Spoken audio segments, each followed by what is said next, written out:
Ito pong huling pagdinig sa Blue Ribbon Committee na kung saan ay lumabas po ang isang testigo na nagngangalang Master Sergeant Orly Gutesa. Ako po ay nabansagan na kulang po sa kortesiya. Para sa akin po ay hindi po tama na nagpapasaringan po tayo ng ganun. Hindi ko naman po kasalanan, ako po ay hanapin ni Sergeant Gutesa.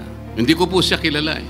Bakit po ako ay walang kortesiya? Hindi po ba ako ay humingi ng panahon sapagkat hindi ko naman po alam kung talagang darating siya nung araw na yon. Kaya hindi na po ako nagsabi. Isang araw bago po nagkaroon ng pagdinig ang Blue Ribbon Committee, ang ating pong kasama, si Senador Lacson, ay nagkaroon po ng posting. Yun po ba ay courtesy din? Sa akin pong palagay, hindi dapat po nagkaroon ng ganitong pagpapasaring. Sobrang nakakagulat na balita. Grabe si Marcoleta na pahiya. Binulgar ni Ping Lacson. Nahuli sa buwatan ni Gutesa. Peke ang testigo. Ayon sa nakalap nating impormasyon, ikulong din dapat si Senador Rodante Marcoleta matapos siyang binira ni Senador Ping Lacson. Mga peke dokumento nilang dala. Pinapaikot lang nila ang Blue Ribbon. Grabe si Marcoleta na pahiya. Binulgar ni Ping Lacson. Nahuli sa buwatan ni Gutesa. Peke ang testigo. Tara panoorin natin. Mr. President, may we recognize a distinguished colleague from Tarlac and Pampanga, no other than Senator Rodante Marcoleta, Mr. President. Senator Rodante Marcoleta is recognized.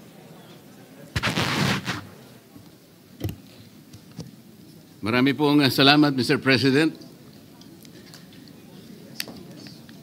Ako po ay tumatayo ngayon para sa isang usaping pampersonal at pangkalahatang pribilehyo.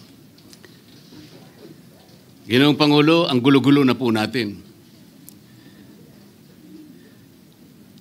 Ito pong huling pagdinig sa Blue Ribbon Committee na kung saan ay lumabas po ang isang testigo na nagngangalang Master Sergeant Orly Gutesa. Ako po ay nabansagan na kulang po sa kortesiya. Para sa akin po ay hindi po tama na nagpapasaringan po tayo ng ganun. Iisa po ang ating layunin. Hindi po tayo magkakalaban sa layunin na matuntun po natin ang pinaka-problema kung bakit nasadlag po ang ating bansa sa ganitong kalagayan. Hindi ko naman po kasalanan, ako po ay hanapin ni Sergeant Gutesa. Hindi ko po siya kilala eh. Hindi ko po kasalanan kung ako po ang hinanap niya at hindi iba. Nung pong makita ko po yung kanyang salaysay, ang sabi ko lamang po sa kanya ay, kung malakas ang loob mo talaga at naniniwala kang dapat mong gawin ito para sa iyong bansa, dalawa lang ang pwede mong gawin para sa akin. Ipanotaryo mo yan, at kung malakas ang loob mo, bukas ng umaga bago mag-alas 9, kailangan nandun ka na sa Senado. Alam po yung notaryo, para sa akin lang po yun eh. Gusto ko lamang siyang testingin kung talagang totoo nga ang kanyang mga gustong banggitin. Ang pinakamahalaga po ay haharap siya, tatayo, at susumpa sa kalagitnaan ng pagdinig. At doon ay pakikinggan natin. At doon ay sama-sama natin siyang i-interpolate. Tatanungin. Nakita naman po ninyo kung paano niya sinasagot ang bawat tanong. Walang pag-aalinlangan. Siya lamang po ang natatangi na testigo na kumonekta sa pangalan ni Saldico at Martin Romualdez. Wala nang iba. Ngayon po siya ay naharap sa napakaraming pasaring din. Bakit po ako ay walang kortesiya? Hindi po ba ako ay humingi ng panahon sapagkat hindi ko naman po alam kung talagang darating siya nung araw na yon, kaya hindi na po ako nagsabi. Gusto ko talagang paniwala ang darating siya. Dumating nga po siya, kaya ako siya inilabas. Pero kung pag-uusapan po ay kortesiya, balikan po natin ang mga nangyari. Nung ako po ay chairman pa ng Blue Ribbon Committee, nagkaroon po ng pagdinig. Unang pagdinig ay August 19, 2025. Isang araw bago po nagkaroon ng pagdinig ang Blue Ribbon Committee, ang ating pong kasama, si Senator Lacson, ay nagkaroon po ng posting.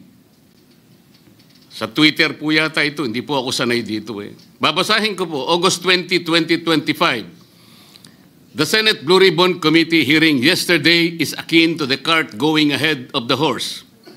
Had the cart waited one day, it would not have missed the details of the truth about the many substandard ghost projects and more that will be exposed in my privileged speech today. Yun po ba ay courtesy din? Sa akin pong palagay, hindi dapat po nagkaroon ng ganitong pagpapasaring. Alam ko po ba kung sino-sino ang tatayo para mag-deliver ng privilege speech? Matagal ko na pong sinabi noon kung kailan po ang pagdinig. Wala po akong itinago. Ngunit kung sasabihin na kung naghintay kami ng isang araw, ay mas marami pa sanang mga detalye at katotohanan ang naihayag. Hindi po ba sinabi ko sa inyo noon, mismong Pangulo ng Republika ng Pilipinas ang nagbigay sa akin ng USB na nandun po lahat ang mga proyektong pinaghihinala na ghost projects. Ayaw ko lamang pong ilabas ng isa-isa sapagkat sa aking pagkakaalam noon, Ginoong Pangulo, mali din po yung binigay na mga coordinates sapagkat ang pinagbasihan nila yung MYPS, hindi yung PCMA, na palagi ko pong binabanggit. Sa mga kapatid, kahit na po yung mga binanggit na projects ng ating kasama, salig po sa mga maling coordination eh. At saka konti lang, pinili lang. Nagkataon lang po maganda nga talagang pagkakapresent sapagkat kulang na lang po yung cinematography at saka screenplay. Kung meron pa lang sanang sound effects, baka nandun yun eh. Huwag po sanang ganun magpasaringan tayo. Iisa po ang layunin natin dito eh. Yung matukoy natin kung sino ang merong utak dito. Na ngayon po ay unti-unti na pong naihayag. Sino bang natatakot kay Martin Romualdez? Marami po siguro dito sa kapulungan ito. Pero hindi ako natatakot kay Martin Romualdez.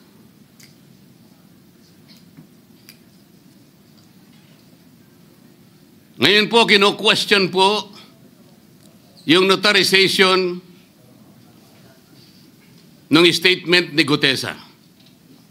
Dahil yung babae po, yung abogadong babae, nag-notarize, tinalikuran po niya ang kanyang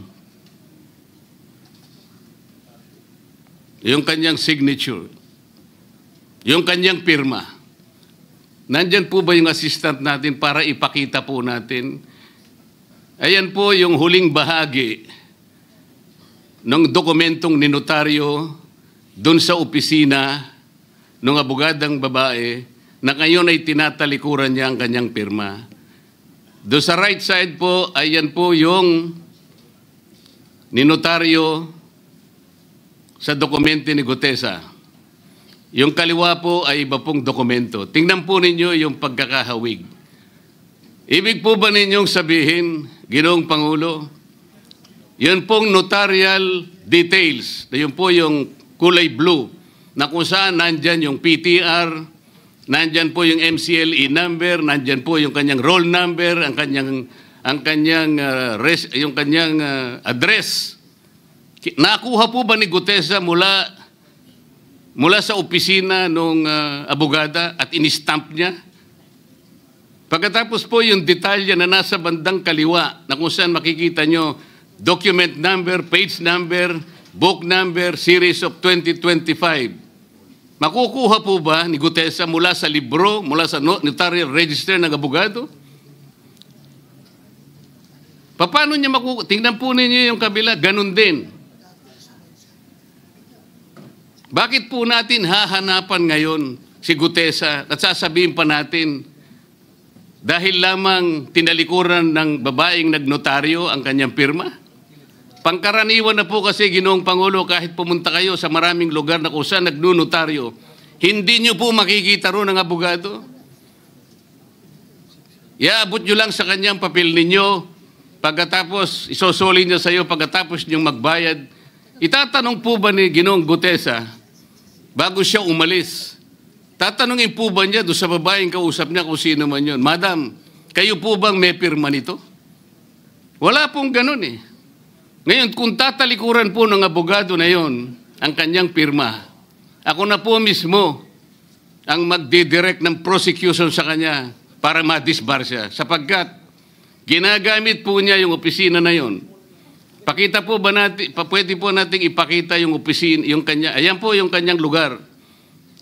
Ang opisina po niya ay sa Ermita, ngunit yan po ay ginagamit niyang address. Ayan po makikita ninyo. Notary Public 24/7. Ibig niyo sabihin, nandyan at hindi na natutulog yung abogado na yan.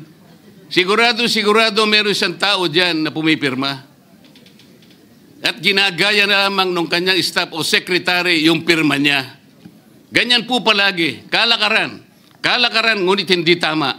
Sapagkat sa batas po ng notaryo, kailangan nakaharap po yung magnunotaryo sa nagpapanotaryo. Bakit po niya ngayon sinabi na hindi niya pirma yon? Maring hindi niya pirma, ngunit tinayaan niya kung sino man ang taong yon na ipirma yung dokumento. Kagaya po ng nasabi ko, naging academic na po yung notaryo sapagkat ang tao ay tumayo sa ating kapulungan. Binasa niya yung kanyang statement. Yung mga bayarang media nga po, sinasabi pa eh. Kino-coach ko pa eh. Bakit ko po siya sinabihan na dahan-dahan siya? Dahil po nung panahon na binabasa niya na yung kanyang statement, sinusundan po namin yung kanyang binabasa. Binigyan ko po ng kopya ang chairman ng Blue Ribbon Committee. Binigyan ko ng kopya ang ating Senate President at yung aking katabi si Senator Gatchalian dahil 4 lamang pong original ang meron kami. Yung binabasa pala niya ay Xerox copy kaya may naputol sa baba. Gusto ko lamang pong ma-record ng totohanan dahil doon sa umpisa po niya, merong isang linya po siyang nalaktawan. Alam po ito ng mga kasama natin na sinusundan po habang binabasa namin. Doon sa pangalawa po, 2 linya naman po ang nalaktawan niya. Kaya gusto ko lamang pong maging maayos ang pagre-record ng kanyang statement. Ano po sabi ng mga bayarang media? Hindi ko naman po nila lahat.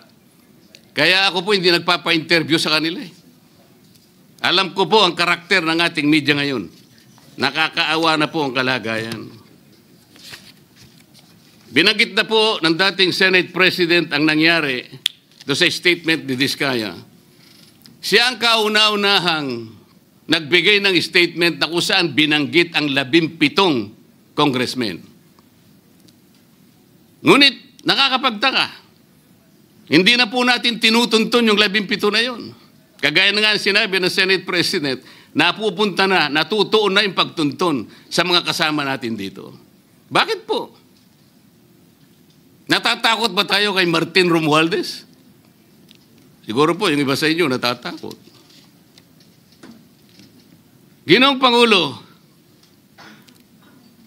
naghalo na po ang balat sa tinalupan. Bakit po? Ngayon ko lamang po nakita sa pagdinig ng Blue Ribbon Committee. Nandun po yung Justice Secretary. Hindi pa po natin natatapos na pagtatanungin yung respondent, yung resource person, na tayo po ang merong legal and physical custody. Hindi ko maintindihan kung bakit dadalhin niya sa kanyang opisina at pagbalik niya, meron na siyang supplemental affidavit. Ano po ba itong nangyayari sa atin? Meron na ba tayong alituntunin? Meron na ba tayong agreement sa pagitan ng DOJ at ang pag-imbestigang ginagawa natin sa Blue Ribbon Committee?